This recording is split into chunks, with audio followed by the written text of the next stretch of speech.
She was an executive at Paramount, and she said, well, what do you want to do next? And I said, well, I have this thing I want to do, but you probably wouldn't want to do it because you want me to do what you want, what you want. She said, no, I want to do what you want. I said, you sure? I think you want to do what you want to do. She said, no, I'll do anything. What it is, what do you want to do? I said, I want to make a movie out of The Princess Bride. And she said, anything but that. Peter Falk, playing the grandfather, tells this story of The Princess Bride to his sick grandson.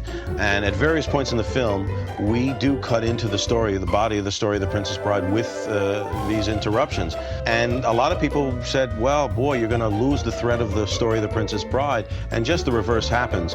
It adds another level to the film. We as an audience are tracking the emotional involvement that the little boy has in the story. And each time we cut away, we as an audience are in the same place that the little boy is in. It was received pretty good. I mean, we got great reviews, unbelievable reviews, and great cinema scores, those exit polls. We had a hard time marketing it, though. The Fox, who released it here, had no idea. And to the day it opened, we didn't have a one sheet. We didn't have a trailer.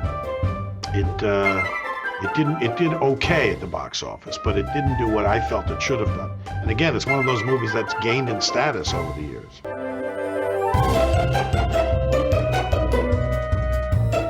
Hello, I'm film historian Tony Maeda. And I'm Brad Shreve, who's just a guy who likes movies.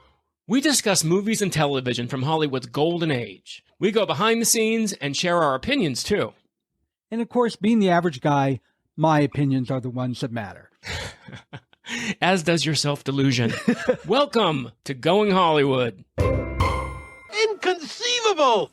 Tony, I can't believe we are actually saying this is the start of season 3. And they never thought we'd make it more than a few episodes. It's inconceivable. It is inconceivable. How have you been? Oh, I've been okay. I can be honest with you. I've been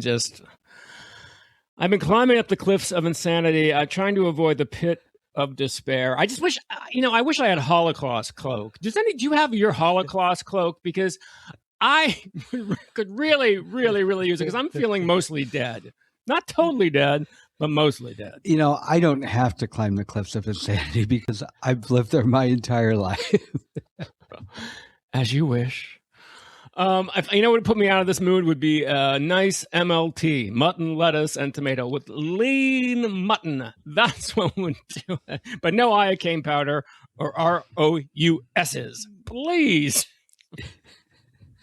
I don't get all these references you're talking about. Well, I was going to say, what else would put me out of this mood is if we were recording a podcast, and we are. Yes, we are. Well, hey, everybody, we're back. It's Brad, you're absolutely right, season 3. And they said we wouldn't get past Breakfast at Tiffany's. Or was that me that said that? I don't remember.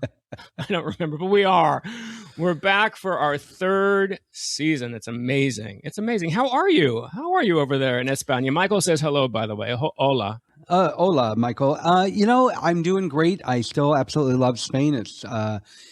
as I think I told you, I've lived all over the United States, moved from one end to the other, having worked in the hotel industry and being transferred a lot. And I've never felt more at home in my life than I do sitting here in my little town in Spain. That's amazing. It's just a whole change of life. And I'm getting things done. I'm working on getting 2 re-releases of novels I'm rewriting and 2 new novels published this year. And I believe, my husband and I have a YouTube channel now where we talk about our adventures here in Spain. Those are all going very well. I've seen it. Yes, it looks amazing. It looks beautiful. LA's the same. Nothing changed. It's the same?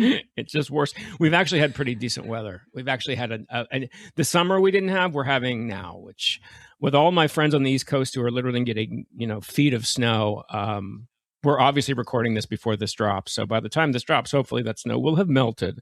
But yeah, LA is the same. It's always the same. But that's okay because we're not going to be in LA much longer. We're going to take a couple trips here for our premiere episode. We're doing something very special for our season premiere. Kind of an echo of what we did last year where we talked about 2 Mel Brooks films. We're going to talk about 2 films today. So a supersized premiere episode, listener. And Brad, do you want to say what kind of the motivation behind that is? Yes, this is, it almost goes without saying, this is a tribute to Rob Reiner, who, as we all know, we sadly lost him last year. He was such a gift to the film and the television industry that brought us joy for so many years. And he was kind of an idol of mine since I was knee-high to a boll weevil. I didn't know that. And when he played Mike Stivic, he's actually, Yeah.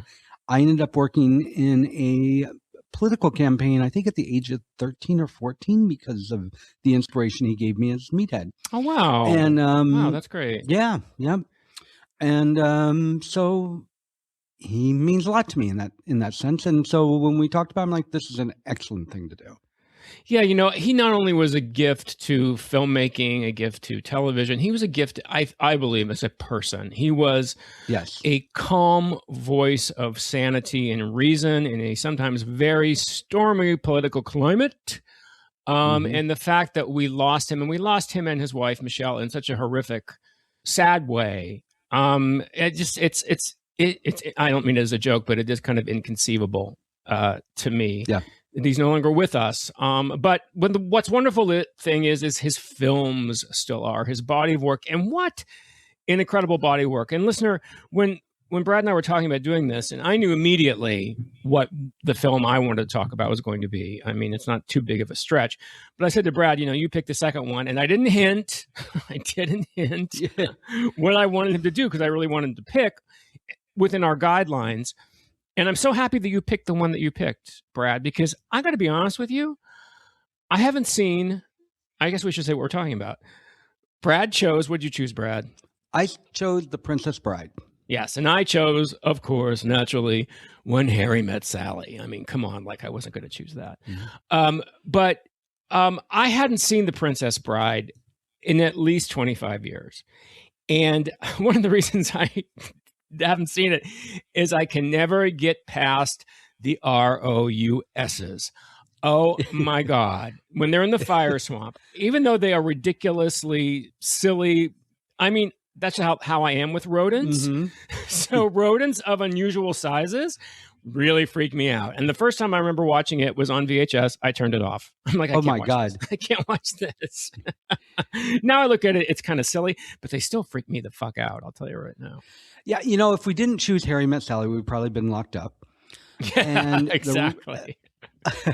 My initial reaction was to go towards Stand By Me. One, because it's so dramatically different than When Harry Met Sally. And because it's a film that I absolutely love and adore. The reason I decided not to go that route is, one, even though I absolutely love the film, I have seen it 10 billion times and not that long ago. And I'm like, no, I need a fresh thing here going. Plus, we already did a Rob Reiner, Stephen King thing with Misery. Right. So I felt like we should go a different route. Yes. So I chose Princess Bride.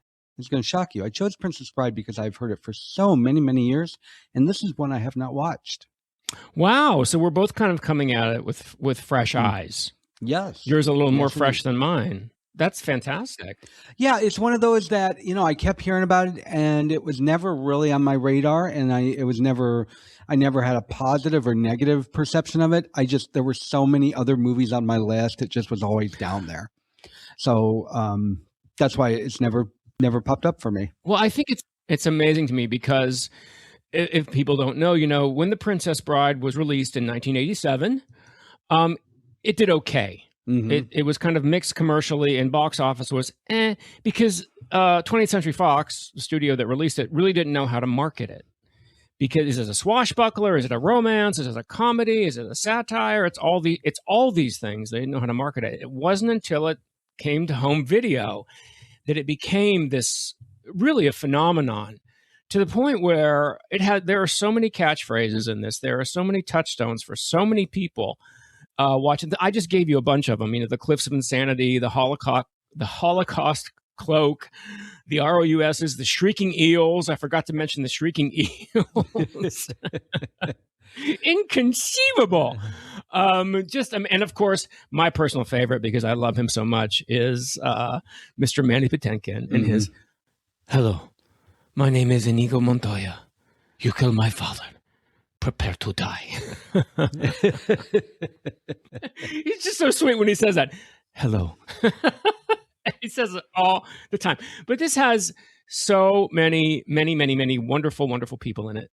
And directed by Rob Reiner, written by William Goldman, based on his book, The Princess Bride, S. Morgenstern's classic tale of true love and high adventure, the good parts version. And what's so great about William Goldman's book, The Princess Bride, is it's presented like it's a abridged book, a bridge version of this very, very long, kind of like T.S. White and King Arthur and the whole Sword and the Stone thing. Yeah. So it's like it's this big, long volumes and volumes of stories, and this is the condensed version, which isn't true. This is all there is. It's this book, and he positioned that book, and that's why this, even from the get-go, then this film kind of takes on that kind of satiric, kind of winking, smirky kind of attitude, where this is not, don't believe anything at face value here, folks. This is all a fantasy, a fractured fairy tale of a new era, basically, I think. Yeah, it reminds me a lot of, this is a really bad, but the Horatio Hornblower series, which is a long series that is too long. And again, it's cutting into the good parts instead of all the stuff in between, cutting straight to the good parts, and let's have a little fun while we're at it in the process is what it comes down to. Yeah, it really is. And they're absolutely right where they didn't know how to market it, because it is, what it's doing is, and I think Rob Reiner said this, he said they were walking a very fine line of paying homage to the great swashbucklers of Errol Flynn, of Douglas Fairbanks, and satirizing them, but with heart, with love, with affection. And that's what it is. But it really is a blend of these incredible genres of fantasy, of adventure, of comedy, of romance. I mean, you have Billy Crystal as Miracle Max, like he's Mel Brooks' 2,000-year-old man, but he's playing him like Mel Brooks would play him. In fact, they were talking about maybe Mel Brooks doing it. Yeah. In the middle of this, where's this guy from the Bronx or from Brooklyn who's suddenly in this movie that takes place somewhere in some fantasy land of knights and armor? It's so funny. The anachronisms are hysterically funny in this movie. And, I don't know if they would have as big of a problem marking it today. I think audiences are a little more sophisticated, that they kind of get when things cross genres. And I don't think it's because they're more intelligent. It's just, this is more common nowadays. This was pretty new. We're much more used to it. We are. We said this when we talked about, the only person who was kind of doing things like this was Mel Brooks. Yeah. And now, of course, we have Airplane, we have Austin Powers, and it's because of films like this and because of Mel Brooks and his films that these things are much more acceptable. And I think it's one of the reasons why this film became such a phenomenon in home video and why it has such a huge cult status, is because we get it. We're in on the meta. We are in on the anachronisms, because that's the way we've been conditioned because of films like this.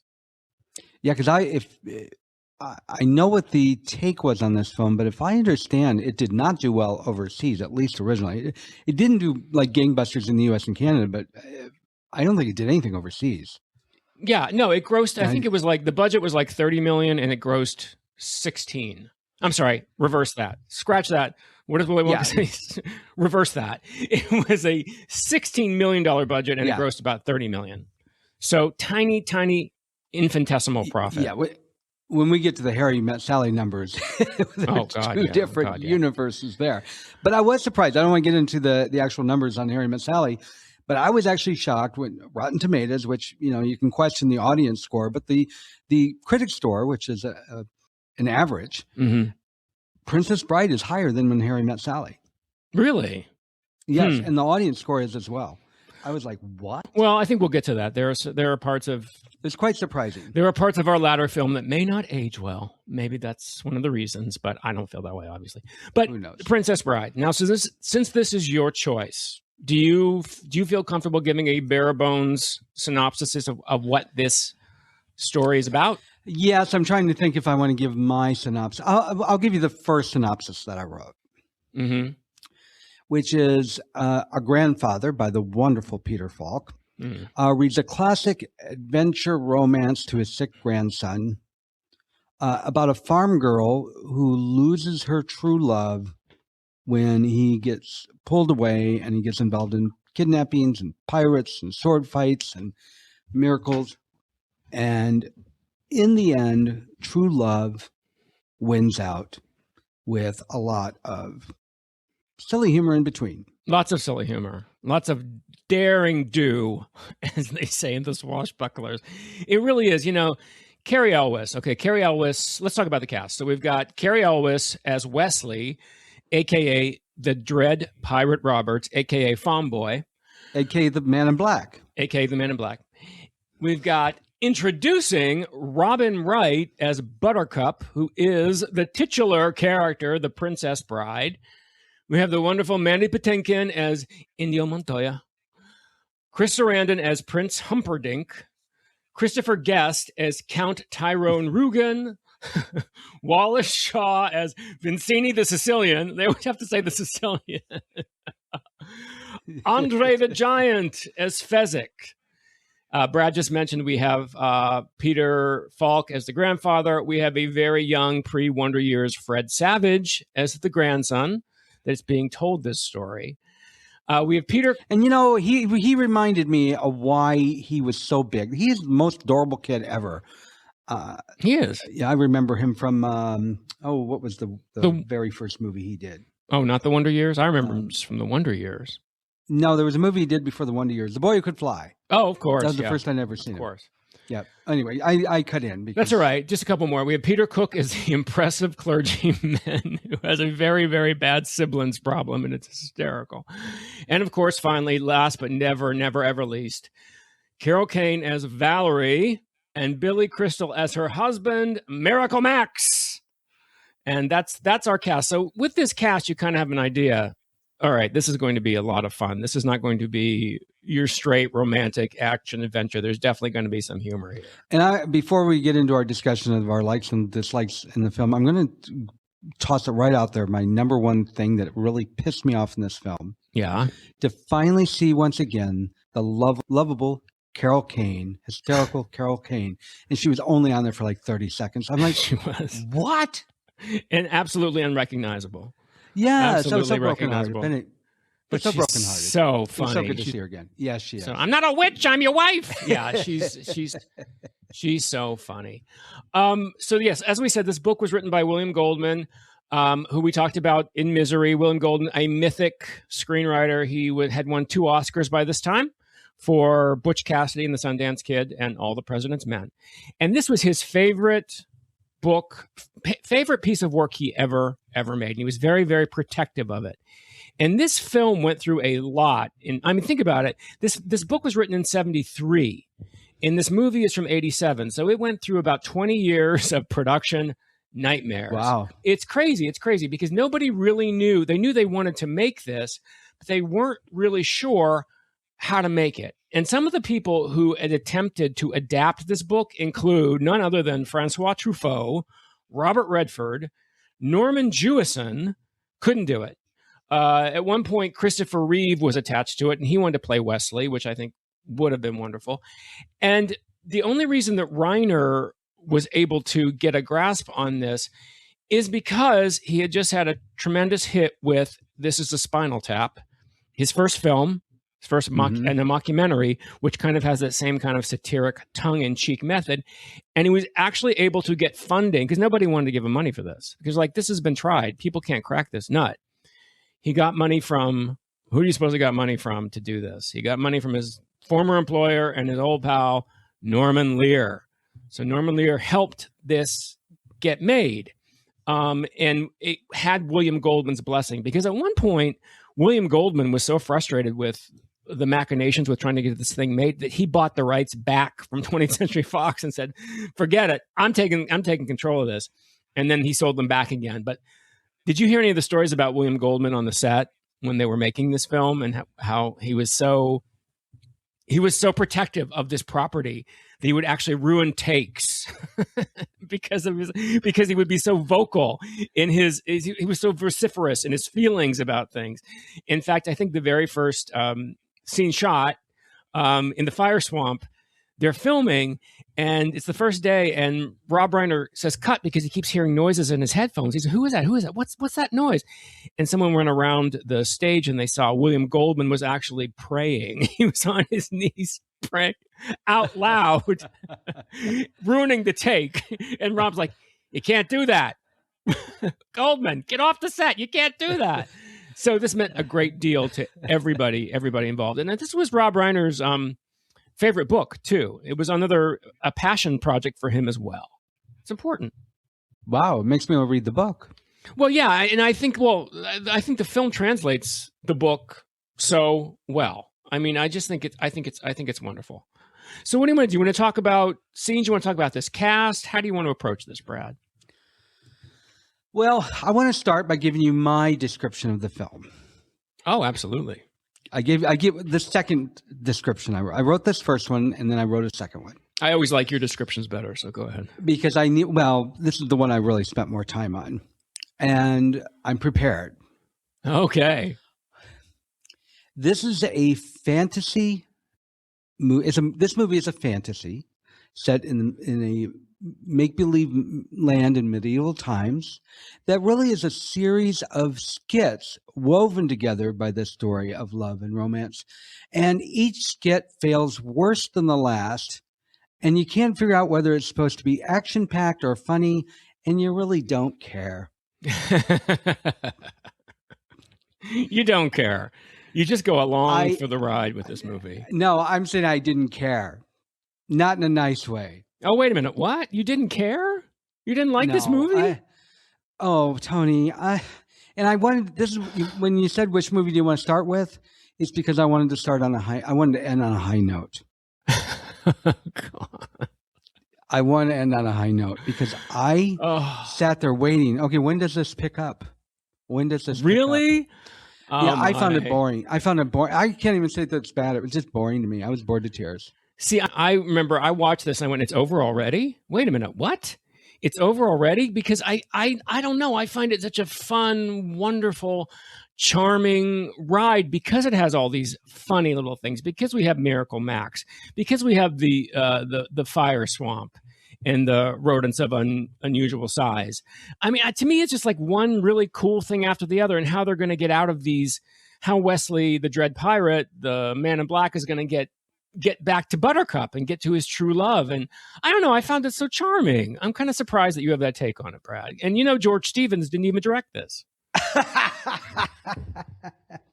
I was actually rather surprised too, because I could see where it was supposed to be funny. It just wasn't clicking with me. And I'm like, oh, I can see this was supposed to be funny, and it's just not doing it for me. I can't say why. Well, it's just, and no, I think some scenes ran too long. I've told you before, I hate swashbuckling. I hate sword fights.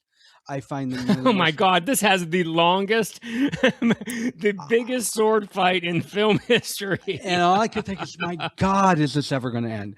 I hate them on television. I hate them in movies. I know that they spent ages putting together that sword fight because Rob Reiner wanted the actors in it.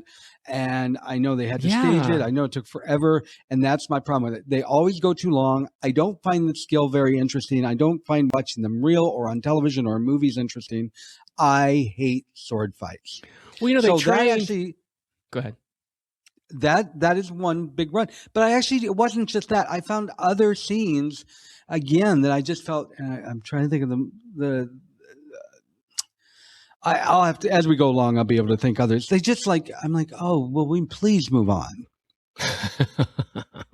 This is going to be an interesting season premiere. I'll tell you right now. And I know people are hating me right now. I try not to be the curmudgeon on this show, but sometimes I can't help it. I hopefully will redeem myself when we talk about Harry Met Sally. Oh, so there's a little teaser. See, I thought it'd be the other way around, but we'll wait. Hold that. We'll get to When Harry Met Sally. Well, I obviously don't feel this way. I find this film charming. I think it's a wonderful ride. I love this cast. Cary Elwes is just the most charming, handsome. I mean, he was such a Douglas Fairbanks. He actually looks more like Douglas Fairbanks Jr. He was such a wonderful character in this. He actually did Robin Hood Men in Tights. Did you notice that? Did you know that? Yeah, I did know that, and I gotta say, the lighting and the shots, you just looked at him and you're just like, he's gorgeous, because and it's not just gorgeous. He just radiates this. I don't know. You're just drawn to him. You can't help but be drawn to him. They did a beautiful job with that. No, and he's wonderful. It's not just the camera; it's his facial reactions. They were perfect. They were dead on. He's so charming. He's so suave. He's so beautiful, and matched, in my opinion, completely by Robin Wright. This was Robin Wright's first film. She was doing a soap. She was on Santa Barbara. Oh, the one that was forgotten very quickly. And she's not. Robin Wright is American. She's not British. She does an impeccable British dialect, and that's because even Cary Elwes said that. He said that her British dialect is impeccable because her stepfather was British. So and it's very hard and as an actor, it's very hard to do a British dialect convincingly. And she does an incredible job. She does an incredible job. As I said before, you didn't like Mandy as Indio Montoya. Hello, my name is Indio Montoya. No, you killed my father. Prepare to die. I did. I like these characters and their roles. I just felt like they weren't given enough to work with. See that swashbuckling scene. You're right. Rob Reiner wanted the actors to do it. No stunt people. The only time the stunt people are in it is when they do the flips. But this is really Mandy Patinkin and Cary Elwes. I'm blown away by the skill in that. I think Mandy trained for like 6 months and Cary for 4 months in this. And Cary Elwes broke his toe during production. And but that was before they filmed the sword fight. Incredible to me. Can you imagine how much pain he was in? Jesus. Yeah, that's pretty impressive. Yes, and people were really dedicated to this film. I think all the actors knew they were doing something special. That is something. It definitely is something special. I just don't think it worked for me. I'm not going to say it's a bad movie. It just wasn't my movie. All right. Well, hey. And I usually like this kind of film. I like the kind of film that kind of goes into, I'm a big Mel Brooks fan. Well, you don't like swashbucklers. So you just said you don't like. No, I don't like swashbucklers. So you picked, and that may be why I kind of put it off. So you picked a swashbuckler. What do you think of Wallace Shawn? Inconceivable. I can't help but watch. Every time I see Wallace Shawn, I think of My Dinner with Andre. And the reason I do is there are very few people who could have pulled off My Dinner with Andre, and I love that film. But Wallace Shawn is always Wallace Shawn, and that's not a negative with him. I think with that voice, he can't be anyone else. He's so funny. And he worked. He did work really well. I found his character somewhat annoying, but he's also great. It's so funny to think of him as this gangster, this henchman. Yes. And it's very funny because they talk about how unsure he was, how insecure he was during filming. Apparently, every day he'd say, "I'm going to get fired. I'm going to get fired. Rob's going to fire me." He was so insecure because his agent said to him at one point, and agents don't do this to actors, said to him, "You weren't the first choice to play this part." The first choice was Danny DeVito. And when you see Fezzik, you kind of see, okay, that makes sense. I'm not Fezzik, Vizzini. It kind of makes sense. Danny DeVito, Italian, Sicilian, same thing. And so Wallace Shawn said that it's not his performance. He's doing Danny DeVito, and he's also doing Rob Reiner doing Danny DeVito doing this character, because he would always ask Rob Reiner, "How would you do it? How would you do it? Tell me how to do it." So he always felt very insecure when they were doing this. And I just think it's funny because to me, it's part of the fun of the character. He's such a ridiculous character that you're like, he's such a genius. He's the brains, in this whole thing. And it's just, he's ridiculously funny, in my opinion. He probably was my favorite character in this film because him as a villain was just hysterical because it didn't work. And that's why it worked. It doesn't. It doesn't. It's so funny. It doesn't make sense that it would work. What do you think of Andre the Giant? How about that? I started to say I've met Andre the Giant, and that would be kind of a bad thing to say because it's not like we chat and had friends. When I worked in the hotel industry, I chatted with him very briefly, and he went into the bar. And I will tell you, this movie does not do justice how big that man is. It's kind of inconceivable. It is inconceivable. There's a scene, I think, towards the end when he reaches down to Panikin or one of the other stars, and his hand is right there in front of his face. Yeah. And I'm like, okay, that is the first time they are really giving people an idea just how huge this man is. I wish I used to know the numbers. I can't tell you anymore, but he went into the bar and he had an unbelievable number of hamburgers and beers that would have made people drop over dead. It was all the talk in the hotel. But that all being said, I'm bringing all that up because I was actually amazed how well he did. Yes, he did. He did pretty well. He was kind of hard to understand sometimes, but to be fair, English is not his first language, so let's give him a break. But he did a wonderful job considering everything he was going through when he was making this film, because he was very, very ill. He's what? How tall is he? He's 7 feet tall. Something like 7 feet tall, 500 pounds. And the thing is that it's funny that you talk about the food and the drink, because that's what they talk about when they're talking about making this film, is they would be amazed. He would come to the set and, how was your night? Oh, it was okay, boss. I had about a case and a half of cognac and 5 bottles of brandy. You're okay with that? Oh, a little tipsy, maybe. It's just like, it would kill a normal person. But he was a giant. He was Andre the Giant. But he was also in incredible pain. Because he suffered from what he suffered from was this condition called acromegaly. I hope I said that right. I'm glad I practiced it for a while, and I'm like, I'm going to screw it up. So I'm glad you said it. So it's acromegaly, which is a hormonal condition in which the pituitary gland produces too much growth hormone. So in children, it's called giantism. And then as an adult, it's this condition. And not only did it do a real number on his internal organs, but he was a wrestler. You know, people were constantly jumping on him, or he was throwing people. So by the time he came to make this film, he was in real physical pain. In fact, I don't know if you knew this, he's a giant in this film, and he's supposed to be carrying people. He carries them up the cliffs of insanity. You know, he takes that rope and he goes up the cliffs of insanity with them on his back. He had no upper body strength. He was so weak. Yeah, I could tell that from certain shots, like Princess Buttercup. He reached over to pick her up, and then the next thing you knew, you saw him putting her down. Yeah. And because I don't think I would have watched it if I was just watching the movie to watch, but as you know, we're sitting here looking deep into the film, I caught that several times. Like, there's a reason why. I didn't know the reason, but that makes sense to me. In the scene where he has a conversation with Wesley, and Wesley's on his back, Cary Elwes had to be on a special scaffolding. So there was no weight on Andre, so they could do that scene. And when you look at it and you realize the machinations that Rob Reiner went through, I mean, he really fought to have Andre in this. He was also considering Arnold to do it, but by the time this film finally came to being into production, Arnold was a big star, and so he really couldn't get Arnold. So he really was happy to have Andre, but the health problems this guy had, the poor guy, I mean, just torture to get through this. And physically, I think he was a better choice. Schwarzenegger is a big guy. Andre the Giant is a giant. He is. I mean, a literal giant. Don't you love that shot when you see them for the first time and they're standing in a row, and it's Andre the Giant and Mandy and Wallace Shawn. Now, we know Wallace is small, diminutive, but Mandy's not a short guy. I think Mandy's probably like 6 feet tall. And then Andre, and Mandy looks like a midget next to Andre the Giant. He's just so big.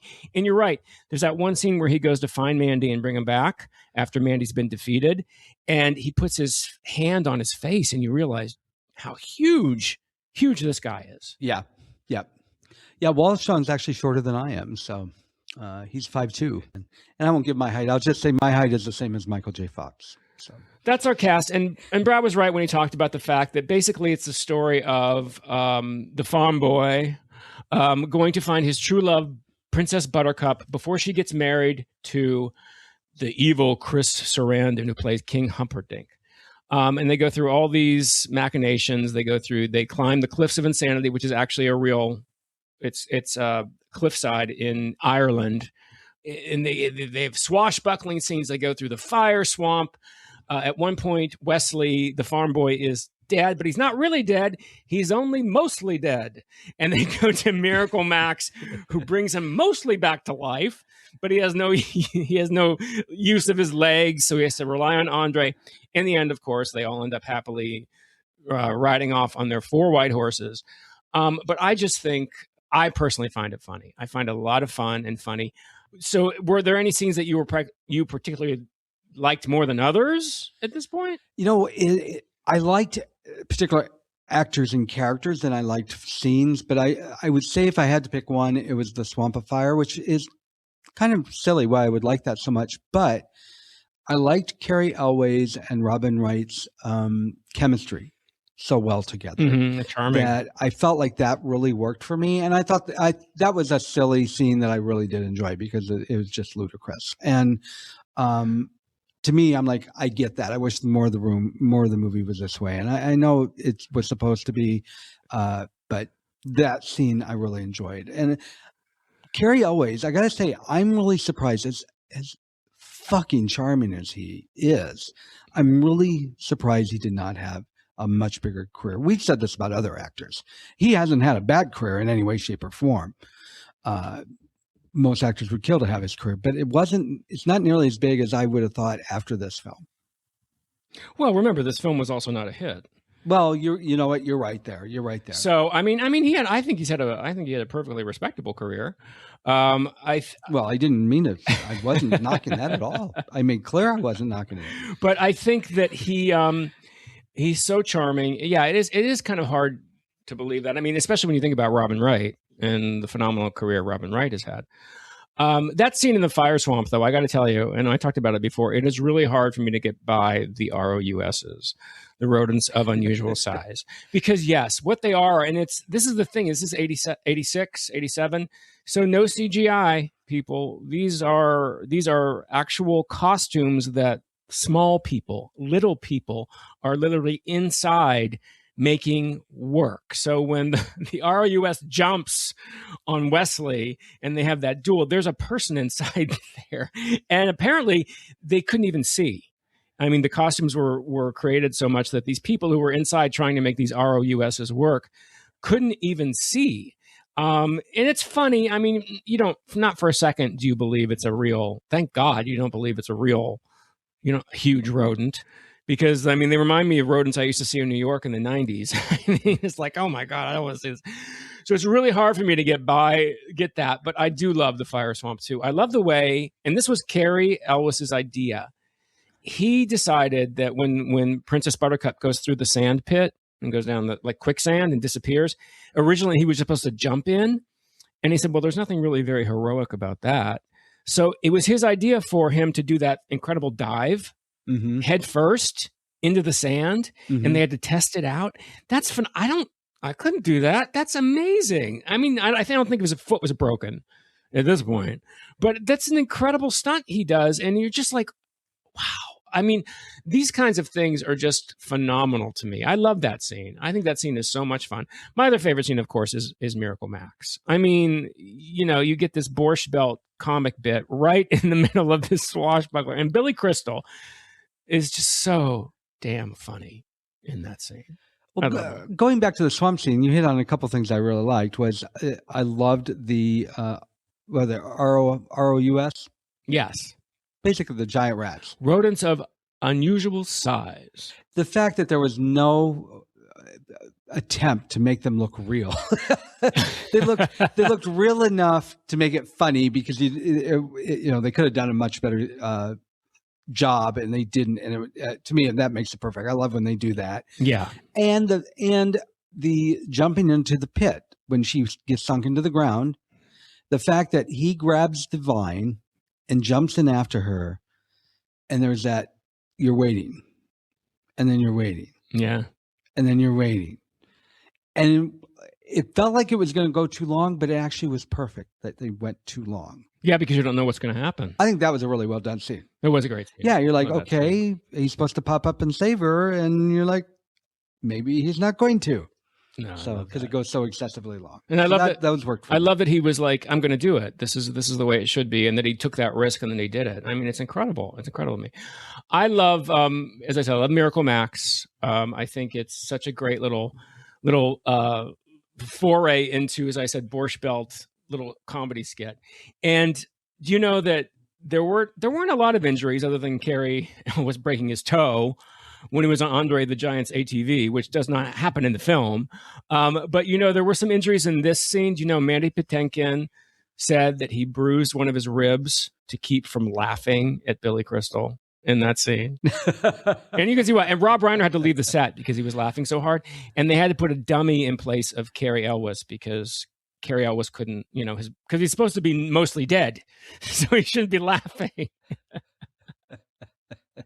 And it's so ridiculous. It's so funny. It's so out there. I think that's one of the reasons I love it so much. Yeah, I love anything to do with Billy Crystal and Rob Reiner. Their decades-long friendship is just very endearing to me because they seem like a perfect character, and you could tell their love for each other. And they worked well together. Yeah, I think it's just and Billy Crystal only worked 2 days. Obviously the same with Carol Kane because they have these little cameos, but I think they're golden. They're golden. It's such a fun for me. It's such a fun movie. Is there anything else you want to say about any scenes in the film? I'm glad I watched it. I can't say anything particularly about scenes. I'm glad I watched it. And that's about all I can say. I mean, there were bits and pieces that I enjoyed, but as a whole, you weren't crazy about it. As a whole, it just didn't do it. I may try it again in a couple of years after I got past it. Maybe it was my mood, but I don't think so. Well, as we said, audiences kind of agreed with Brad when it was first released. Also, it was up against, do you know, another film that opened the same weekend as The Princess Bride, which might have had something to do with it. A little movie called Fatal Attraction opened the same week in 1987. So, well, I will say I'm grateful we didn't do Fatal Attraction. That had nothing to do with Rob Reiner. No, but that is one of those movies that it was huge, and I remember thinking it was a great film. And then years later, you watch it and like, what the hell were we thinking? I don't know. It's awful. But anyway, we're going off on a different tangent. Yeah. No. That could go on for ages. But as we said, it was not a big hit. It grossed $30 million on a budget of 16. But Fox head Barry Diller told Rob that he thought the film was going to be a success over time rather than in its initial release, kind of like a little film called The Wizard of Oz. Mm-hmm. And it's maybe not the same level as The Wizard of Oz, but my God, what an incredibly prescient statement to make, because that's exactly true. You have conventions about The Princess Bride. You have reunion after reunion of this cast. These lines where people are quoting. Cary Elwes said some girl came up to him one time and said, "I want you to see the back of my neck." She lifted her hair up and she had "As You Wish" tattooed on the back of her neck. Now that's a bit extreme, but still it shows you the passion people have for this film. Yeah. And I am not going to fault anybody that loves this film because obviously I'm in the minority. The numbers on Rotten Tomatoes, the critic score on this is 93%. Audience score is 94%. The fact that those are neck and neck, the fact that the audience, I take a lot of, I do respect the critic number. So when you get an audience score that matches it, I'm just like, wow, I'm clearly in the minority, and I'm glad this makes a lot of people happy. So in line with the legacy of this film, let me ask you if you know about this. This film has a Deadpool tie. Do you know the Deadpool tie with The Princess Bride? Well, Deadpool 2. I should know all things Deadpool. You should. Deadpool 2 or 3? Deadpool? No, I don't know. So, and I'm not a Deadpool person, so I'm just telling you, what I read is that in 2018, Fred Savage reprised his role as the grandson in the PG-13. Brad's shaking his head now. He knows 13 version of Deadpool 2. Do you know the story? Yeah, but actually, he wasn't in Deadpool 2. It was a kind of a promotional piece they did. Okay. Yeah, that's why I didn't make it. But yes, I do remember that now. So what happens? I don't remember. I just remember Deadpool saying something like "Shut up, Fred Savage" or something like that. It was Well, very cute. I didn't know that was supposed to be a take on this film because I had not seen this film. Well, apparently, but there you go. You know, you had Ryan Reynolds, so of course it was funny anyway. But well, apparently, I didn't. It was he reprised his role as the grandson, and in Deadpool, the PG-13 version of Deadpool 2. So maybe that's why you also didn't catch it. Entitled "Once Upon a Deadpool," and Deadpool took the role of the narrator, and he was reading Deadpool 2's story to him at bedtime, but skipping over just exactly how The Princess Bride is, which I think is kind of cute. Now that makes sense because I've never seen Once Upon a Deadpool. Obviously, I saw the promos for that version of the film. So I didn't realize that was the case. And one final thing about the legacy that I think is really kind of sweet.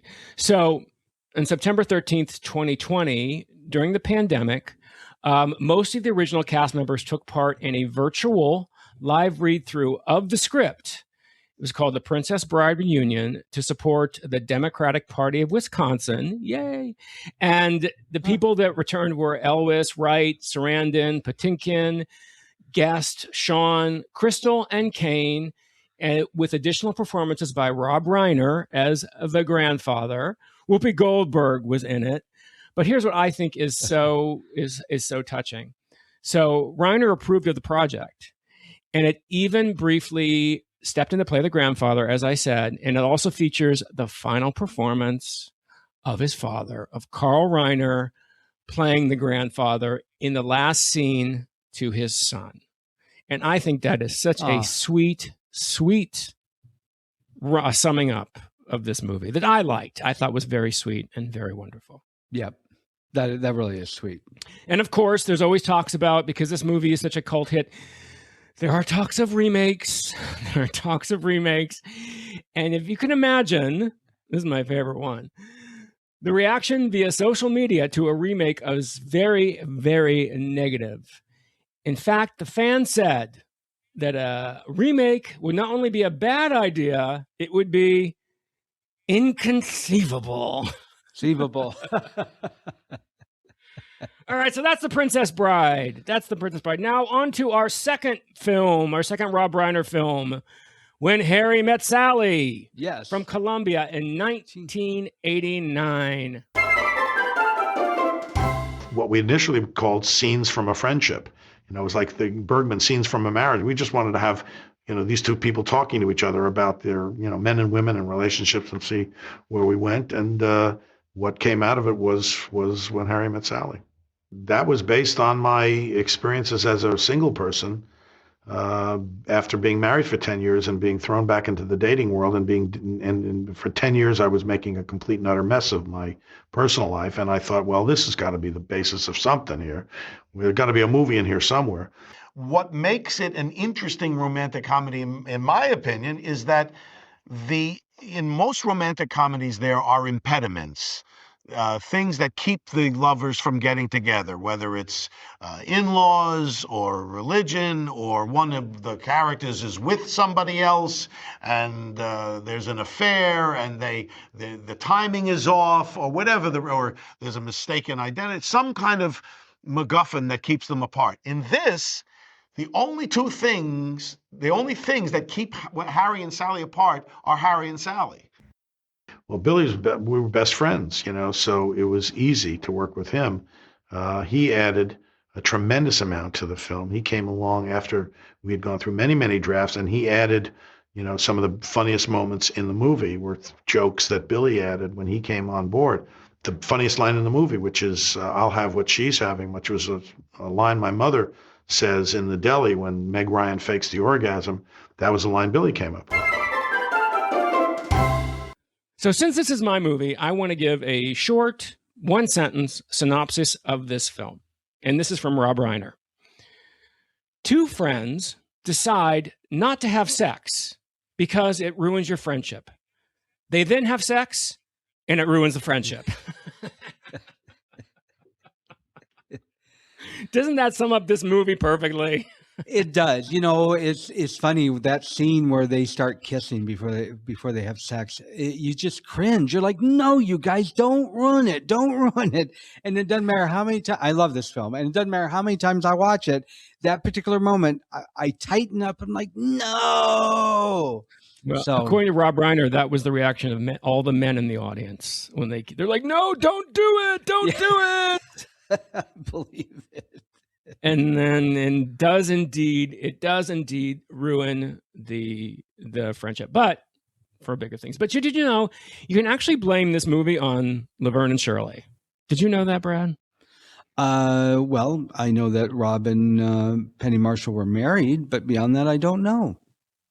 Well, yeah, because at this time, Rob Reiner was divorced from Penny Marshall, and he was trying to figure out how to navigate his life suddenly single as a divorced man. And he kind of gave up the whole idea of romance when he was trying to understand why this marriage failed and why it was that men and women just didn't seem to speak the same language. And that's really kind of the genesis, the nut of When Harry Met Sally, is what Rob Reiner was trying to figure out with his marriage breaking up to Penny Marshall, and then meeting his wife, Michelle, on the set and giving a whole new meaning to this movie. So it's really kind of interesting. It's like the stages of Rob Reiner's romantic life is in When Harry Met Sally, and the stages of Nora Ephron's life.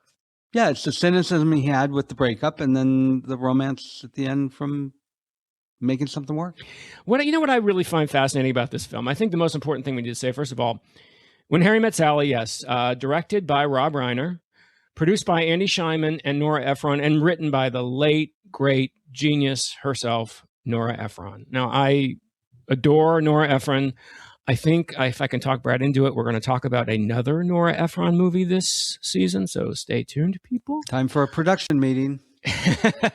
But it really is, what's so amazing to me about When Harry Met Sally, and I think this is almost part of its legacy, is it is a true romantic comedy. Everything is removed from this film except Harry and Sally's attitudes towards love, towards friendship, towards sex, towards each other. If you think about it, it's like a romantic comedy, and it's distilled to its very essence. Because think about it, we know nothing about their backgrounds. We never meet anybody else in their family. We don't even really know what they do for a living. We hear they're writers. Sally's a writer. Rob is a sport. But we're never really sure, because it doesn't matter. All that matters is these two people and their feelings and their attitudes about life, about love, about sex, and about each other.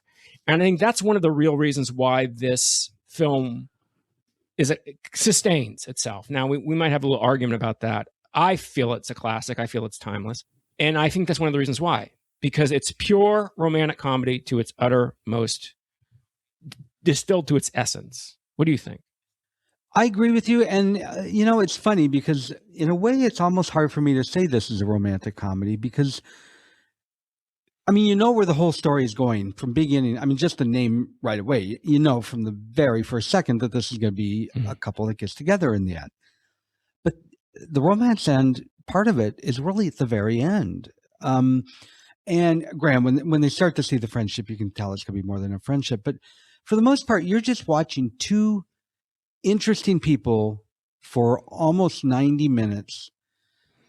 And you love them both or hate them both, whichever you choose. But either way, you care what's going on enough that you just want to keep watching what's going on with them. Yeah, they're interesting people. It's the chemistry. Their chemistry. Yes. Between Absolutely. The two people. And it's funny because I'm going to just tell you, I think this movie is nearly perfect. Oh, wow. I sat here, I'm like, okay, what can I say negative about this movie? And it is almost impossible because there's so much to me that shouldn't work, and it does. It does. And then for a number of reasons, the incredible script, there's a reason why Nora Ephron is Nora Ephron. The ideas, the words, the situations, just brilliant woman. The chemistry between these two people who initially did not get along. There was a little tension between Billy Crystal and Meg Ryan at the beginning because of the fact that Billy Crystal is Rob Reiner's best friend. Mm-hmm. And so Meg was feeling a little unseen, a little bit like, why am I here? But they came to an understanding and they became very close friends, actually. And you can see that chemistry. It works so well with the characters because the characters don't like each other in the beginning. Yes. So it kind of makes sense that these actors didn't. But what I think is so incredible about this movie is, and we've had so many of these since, Nora Ephron alone did 3 or 4 more romantic comedies in New York. This is the first one. I mean, Woody Allen, yes, taking Woody Allen out of the equation. This is the first movie love letter to New York. This is the first, when you think about that, this was 10 years before Sex and the City. 5 years before Friends, although Friends doesn't take, the New York and Friends is ludicrous. It's Burbank. But it's really, you can follow the line down from all of these romantic comedies, which are also Valentine's to New York City and the romance of New York, right back to When Harry Met Sally. That scene in Central Park in the autumn with Harry Connick Jr. singing on this. I mean, it's so romantic. It's so beautiful. And it all started with this. This is really the granddaddy of the resurgence of romantic comedies in film in 1989. As I watched this film, I just was wowed by the filmography because the background was so You mean the chosen. cinematography? Cinematography. Yes, thank you. The cinematography. The background was so carefully chosen for every single scene. They were absolutely gorgeous without taking away from our 2 main characters. That was so well done. The scene where Sally is putting the letters into the mailbox. I had to freeze the television at that moment. I think I ran downstairs to get water or something. I had to get something. I froze it, and when I came back, I looked at it. I'm like, that picture, frozen, is stunning. Absolutely stunning. The colors, the stance, it's just, I was wowed. I'm like, this is a romantic comedy, and it looks like it's supposed to be something much grander than that. We're so used to it now. We're so used to it because of movies like When Harry Met Sally, and also for many of the Woody Allen movies, but the Woody Allen movies can be darker. Yeah. When Harry Met Sally is pure romantic comedy. It's a romance and it's a comedy, and it's just pure. I love so many things about this movie. The cast, absolutely. And what do you suppose one of my very favorite things about this cast is, Brad? Think about this cast. Who's in this cast that I just... well, gosh, when the I same see her. reason. Carrie. Oh, First of all, she's gorgeous. I was going to say, looking so gorgeous. This was what? 11 years after Star Wars, 12 years after Star Wars. She got out of rehab. So she was not doing any substances as far as we know. She had written Postcards from the Edge. She was about to make the film. She is like at her peak Carrie Fisherness. When I think of Carrie Fisher, this is a Carrie Fisher I think of. That wonderful, smoky, deadpan delivery, her voice. He's never going to leave his wife. No, he's never going to leave her, is he? No, I know you're right. You're right. I know you're right. I mean, it's just so funny. She was so perfect. I absolutely loved every moment she was on. Well, you know how I feel about Carrie. I worship the woman. And this was the beginning of her best friend era, when she would play the best friends. That's what I was going to bring up. I wish I could find that quote that she made when she was stuck in that best friend era. Do you remember it? You talk. I think people should go back and listen to our Postcards from the Edge episode because you say it in that, and I can't think of it off the top of my head. So I'm going to paraphrase. Basically, she said that she reached a point there where she was only playing. Her only roles were playing the best friend, and I'm okay with that because there's only so many roles for space princesses. Yes, exactly. That was it. Exactly. That's it. Exactly. So Carrie. I love this cat. I love Carrie in this. Whenever I see Carrie, I go, yes, Carrie's in this because she is the ultimate Carrie Fisher in my opinion. Dry, urbane, funny. And I got Bruno Kirby. I sat here and I watched Bruno Kirby, who I always enjoy. Adorable. And you may know this more than I, because I know about the friendship between Rob and Billy.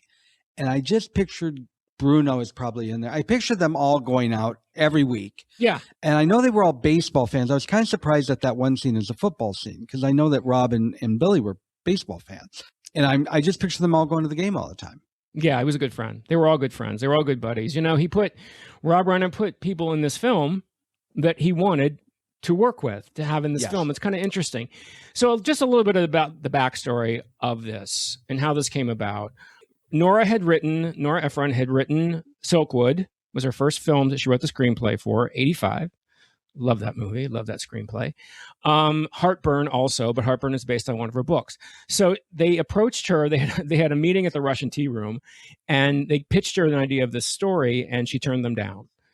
And Rob Reiner said he learned a very interesting lesson. He said, you do not pitch your idea at the beginning of a meal, because if they say no, then you have to get through the rest of the meal knowing this person shot you down.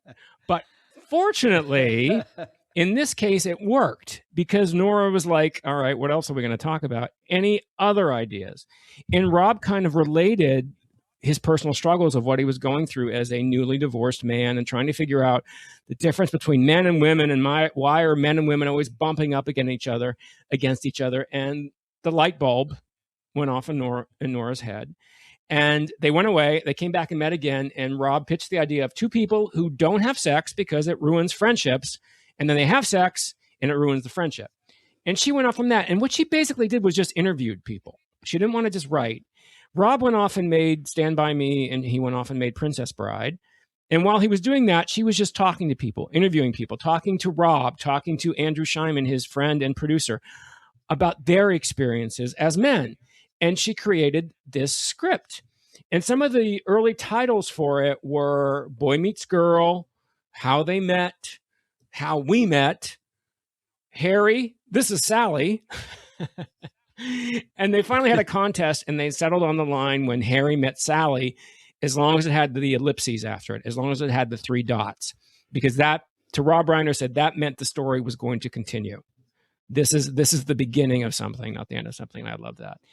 And he also came up with the idea, what I love about this, another thing I love about this movie, are the little interstitial interviews. I love, love, love it. It's such a wonderful, wonderful little, it's not really a conceit, but it's a wonderful little way to get us in passages in time. They're little breaks in the story, and they're so sweet, and they're so adorable. These people are so cute, and they're all based on real stories. Oh, are they?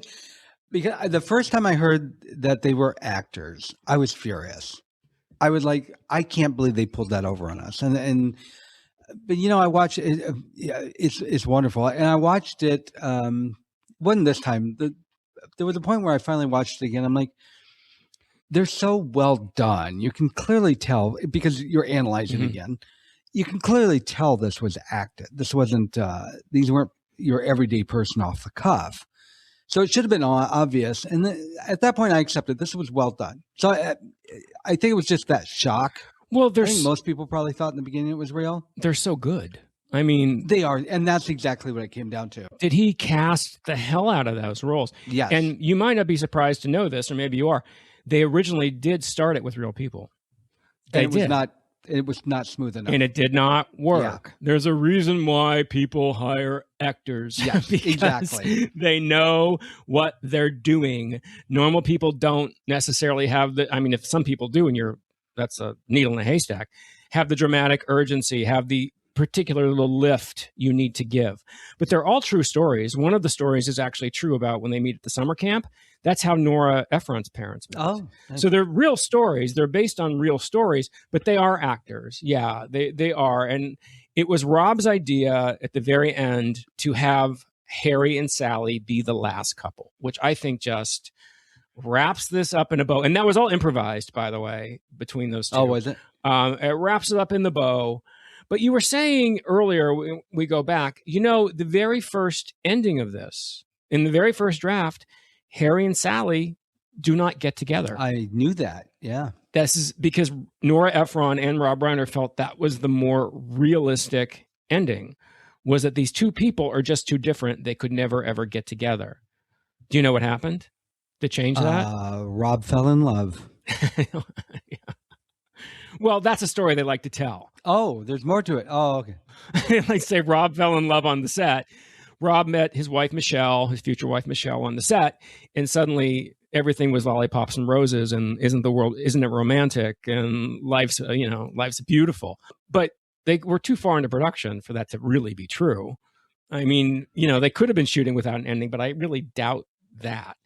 From what I understand is the studio said, and Nora and Rob realized that in order for this to be commercial, in order for it to be exactly everything you said it was when we first started talking about it, these two people have to end up together. We go through all this only to have them not end up together. No, they have to end up together. That's the romantic of the romantic comedy part. That's what we want, right? Yeah, and you know what? You're probably, when you explain to me that way, the whole he fell in love and that's why they changed the ending does sound ridiculous. I'm going to stick with it because I like it better. Well, it's but sweet. Realistically, yeah, I get it. That's probably, I personally don't mind unhappy endings simply because I like to be surprised. So I don't like going into every movie knowing, it's like I tell people when I write my mystery novels, I'm like, I'm not going to guarantee you that this is going to be a happy ending because I want you to be surprised. So I do, but I would be, if this had not ended happy, I would have been probably like the rest of the world and like, what the fuck? It's the romance of a romantic comedy. I mean, that's the way it is. It's not heartburn. It's not Nora's film before this. It's When Harry Met Sally. So those are what those 3 dots are. ... Lived happily ever after. Maybe. Some of the people that, even though Rob was best friends with Billy Crystal, some of the people that actually were approached to play Harry were Tom Hanks, Richard Dreyfuss, Michael Keaton, and Albert Brooks, and they all turned it down. Albert Brooks said because it was too close to Woody Allen. Mm-hmm. And you can kind of see that. I mean, when I watch it, the beginning titles are like, it's Woody Allen, but it's okay. I forgive it. I forgive it totally. And for Sally, they thought about Helen Hunt. They thought about Meg Tilly. They thought about Elizabeth McGovern. Oddly enough, Deborah Winger, because this is when Deborah Winger was still really hot. And finally, they thought of Meg Ryan because did you know Meg had auditioned for Buttercup in The Princess Bride and for the role in The Sweetest Thing, and she didn't get either of them. But he remembered her. So that's interesting. Note to actresses out there. I can see all the males that you mentioned in that role, except one of them I can't remember. But I can see them all. I can see how they would all be a little bit different, but they would go well. The women you listed, I don't see it nearly as much. Maybe Helen Hunt. I'm a big Helen Hunt fan, but even her, it's hard to say. When one actor plays a character, it's so hard to say like, oh, that would have never worked. And that's not true. It's just been different. So, I mean, Meg Ryan became the romantic comedy heroine of the ages. I mean, think about this. After that, You've Got Mail and Sleepless in Seattle. And I mean, even things, Kate and Leopold. I mean, so we always think of her in that way because of this movie. Because this movie positioned her there. But did you know she was also up for Steel Magnolias? She was going to play the Julia Roberts part in Steel Magnolias, but she chose this, allowing Julia Roberts to become America's other sweetheart. Yeah. I adore Meg Ryan. So yes, she's so wonderful in this. But here's something interesting. Did you know originally, when it was written, Harry, the part of Harry was actually Harry Albright. And it was Sally Burns. Huh. And Sally was going to be Jewish. And Harry was going to be the Goy. However, when Rob was really serious about Elizabeth McGovern playing this part, there's no way she can play a Jewish girl. Mm-hmm. We have to switch it. So they switched it and made it Harry Burns and Sally Albright, which to me makes more sense. I mean, when you think about their names, Burns is such a great name for him. Yeah. And Albright, all is bright, with Meg Ryan. They kept it that way. But I mean, these characters are really based on, when you really think about it, they're really based on Rob Reiner and Nora Ephron. I mean, the qualities, doesn't this seem like Rob Reiner to you? Don't you see like Billy Crystal is basically stepping in for Rob Reiner in this movie? Oh, yeah. I mean, yes, I can. I don't know Nora Ephron that well. I mean, beyond her work, but yes, I can definitely see what you're saying with just the witty. Well, not to a T. I mean, just the wittiness of it, just the offhanded stuff about it. The traits, mostly. Yes. The way Sally orders food in a restaurant is how Rob Reiner experienced that with Nora Ephron in a restaurant. And he goes, that has to go in the movie. She always, that sexual fantasy that Meg has about the faceless man ripping her clothes off, and it never changes. He goes, it never changes. And he goes, well, sometimes I'm wearing something different. The day of the week underwear, that's all Nora Ephron. So they took real aspects of their life and they put them in these characters. And I think that's another reason why it works, because these are real people. These are real, you can see these people in other people, I think. Absolutely. Do you think so? And Should we get into the likability of these characters? Yeah, absolutely. Because it's one of the reasons why I think this movie is incredible. Because everybody talks about how unlikable Harry is in the beginning. But, Sally's not very likable either. They're both... I agree. Neither of them are people I would want to hang out with.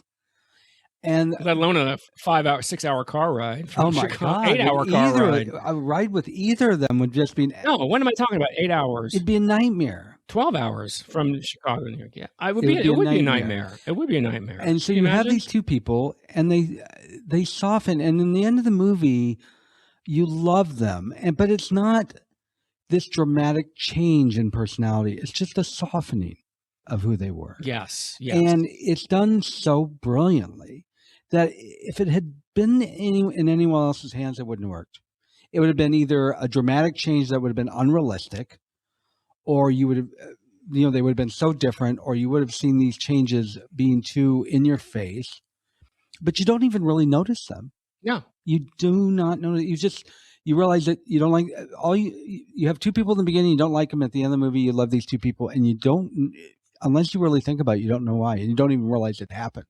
Because they grow.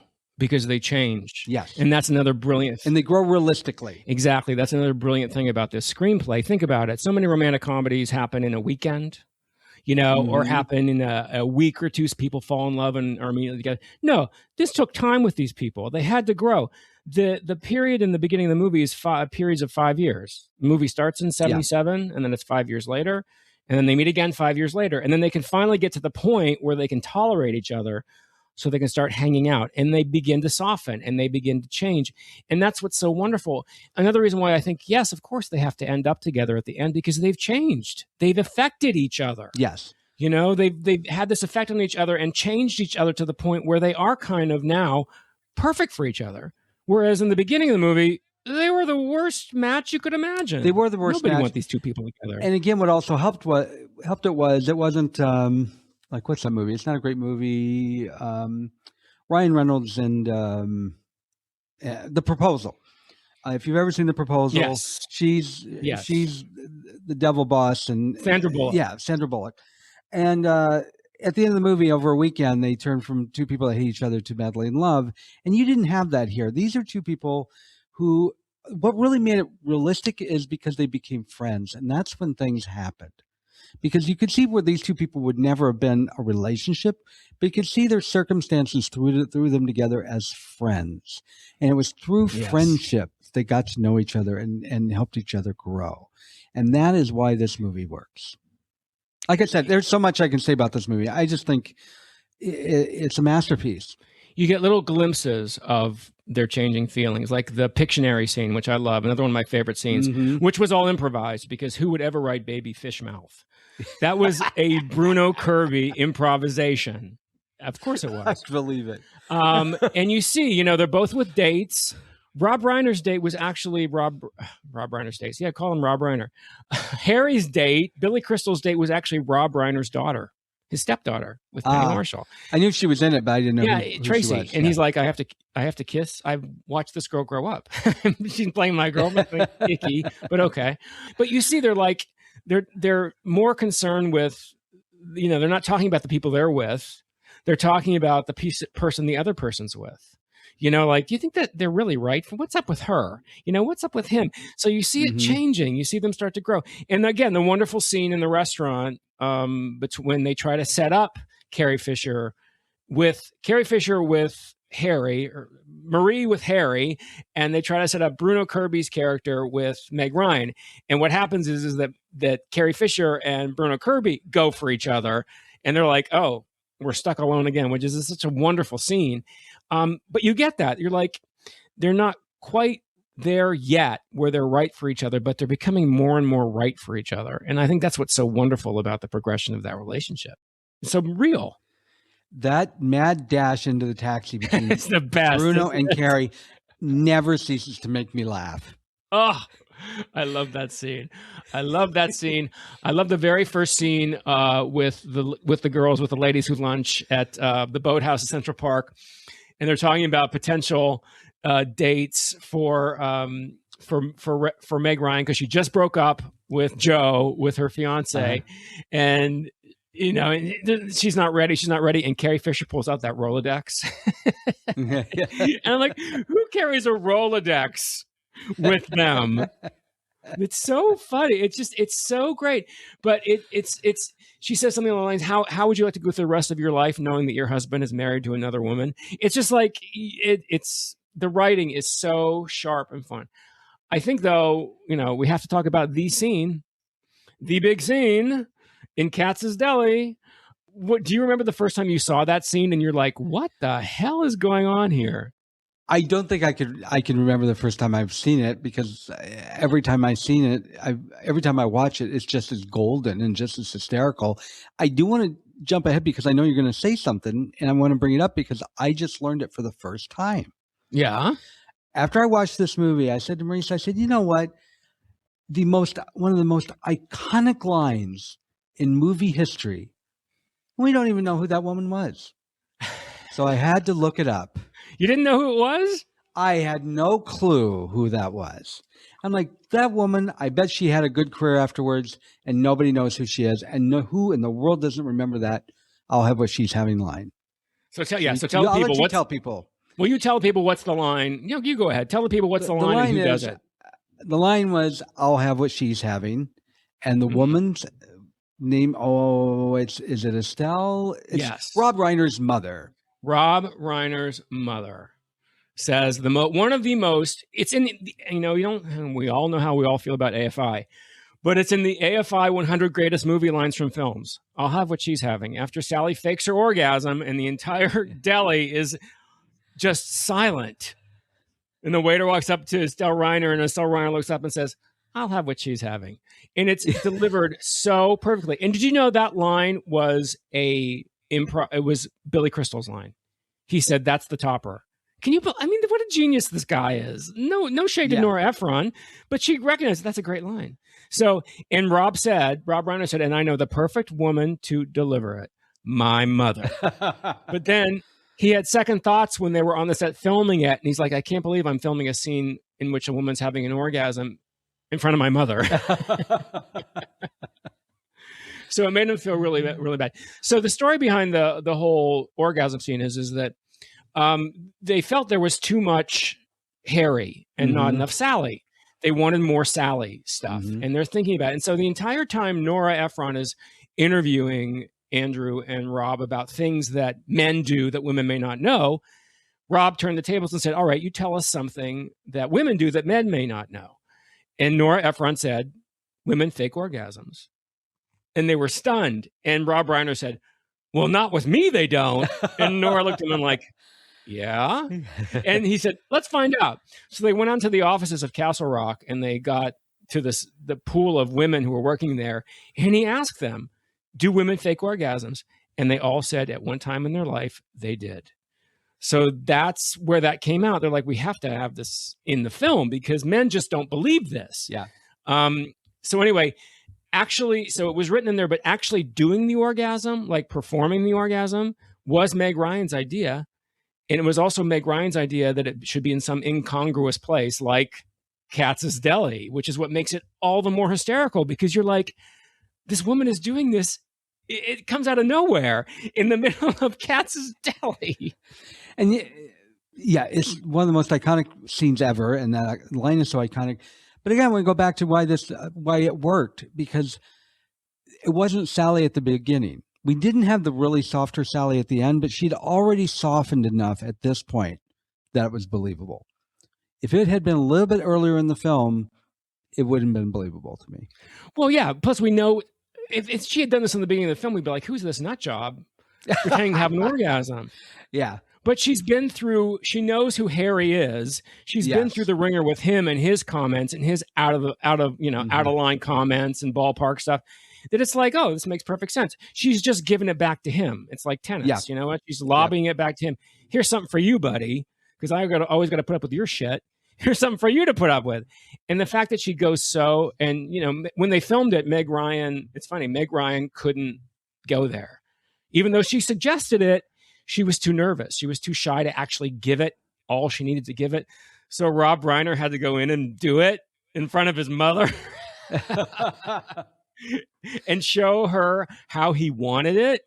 And then she was able to do it. And then I'll have what she's having is just the perfect capper. You know what? She was Carl Reiner's wife and Rob Reiner's mother. I can't see that she would ever have had a problem with it.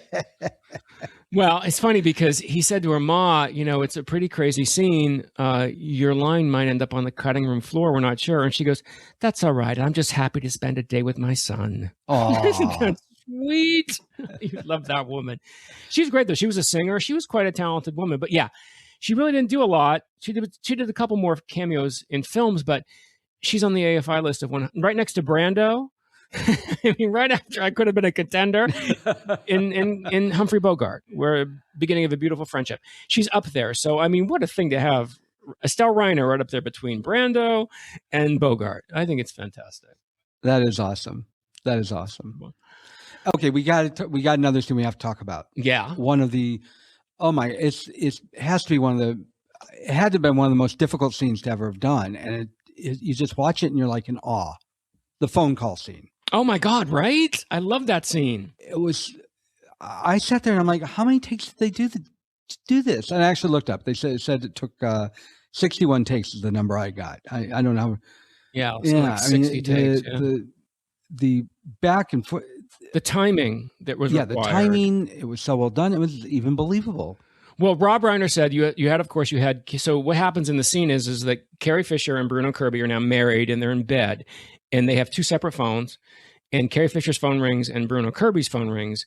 And this is right after Harry and Sally sleep together. And so Carrie Fisher picks up the phone and it's Meg Ryan, Sally, and Bruno Kirby picks up his phone and it's Harry, Billy Crystal. And they have this conversation and it's so well timed. Nobody talks over each other. They're all having their separate conversations with Sally and with Harry, but it's timed so you don't miss a word. It's brilliantly directed, that scene. I love that scene. Apparently, they had, Carrie Fisher and Bruno Kirby in the set, and then over on the side, they had the two other sets.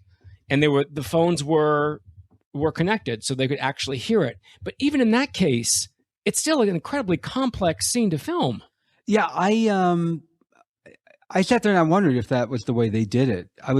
Did they do it separately and piece it together? Would that be easier than if they did it the way you just described?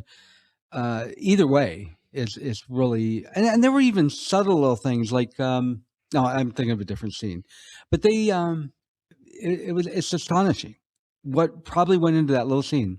Yeah, it's this scene. This movie is full of those little gems. I love the scene at the Natural History Museum, the way it's shot. It's just the scene. Every scene in the park is gorgeous.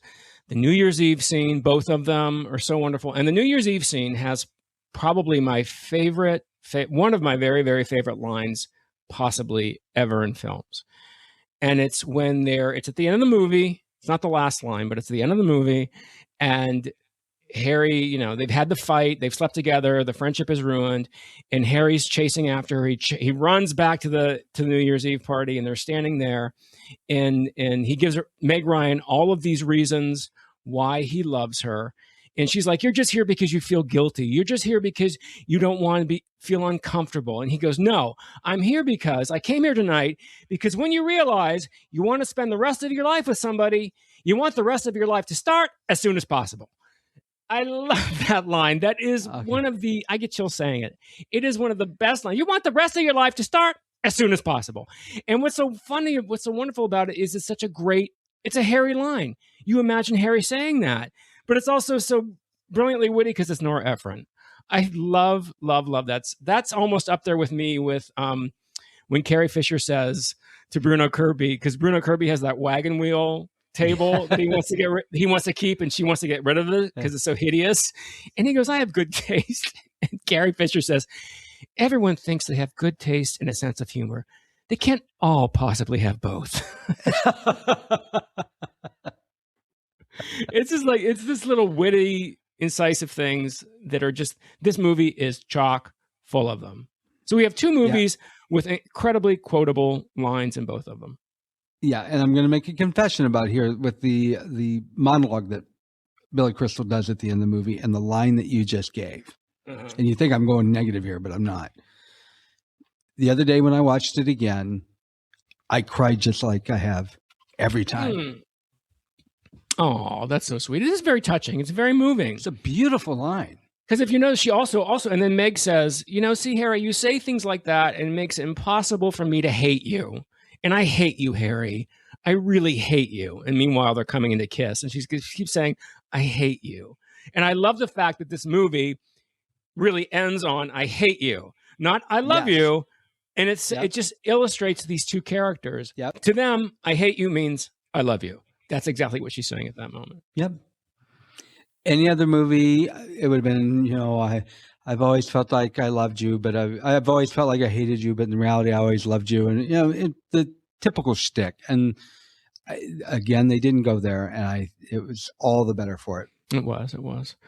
So this film opened, they were very smart. Columbia was very smart. They released it in the summertime.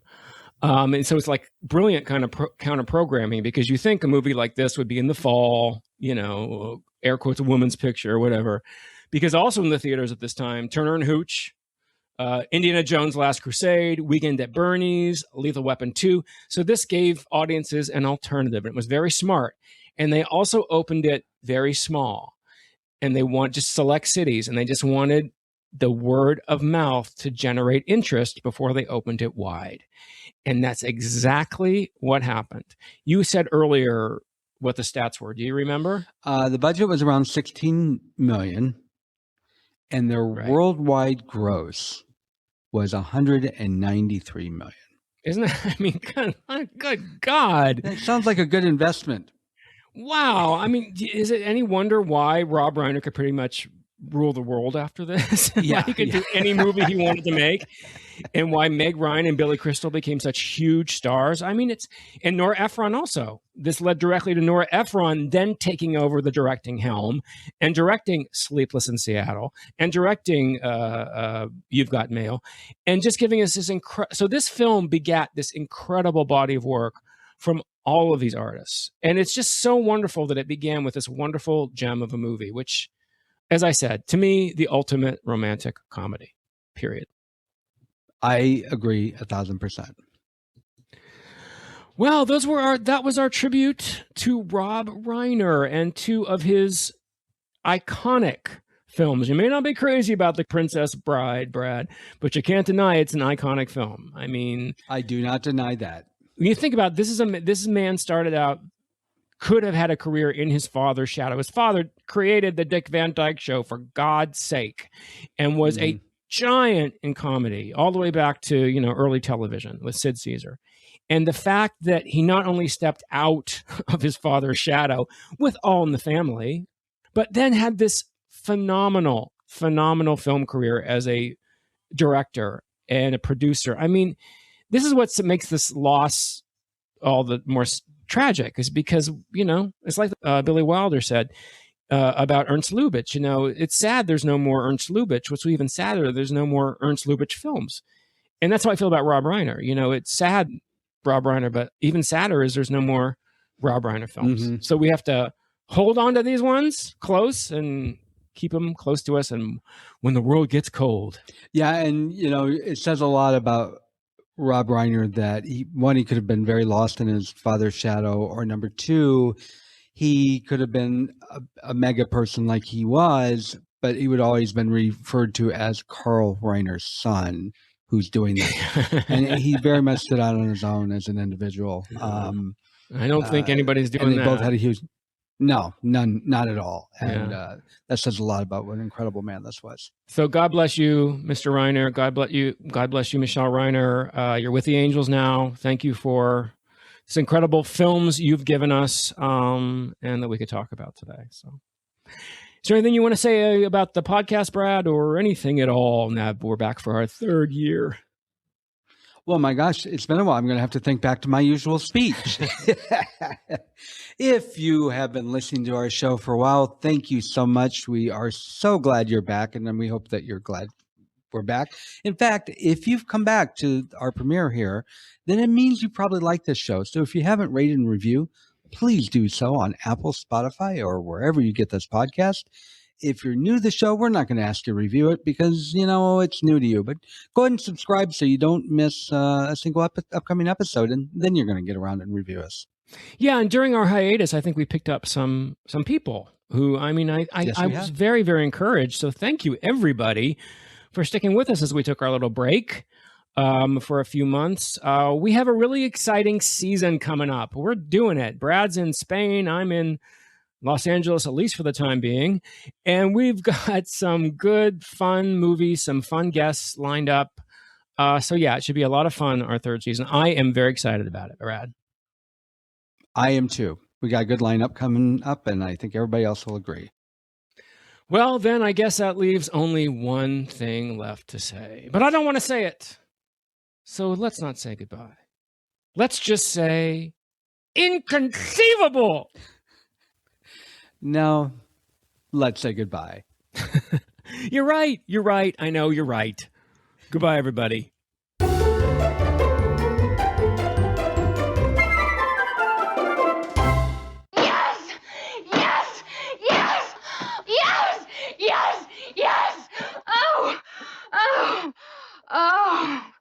Oh, God. Oh. I'll have what she's having.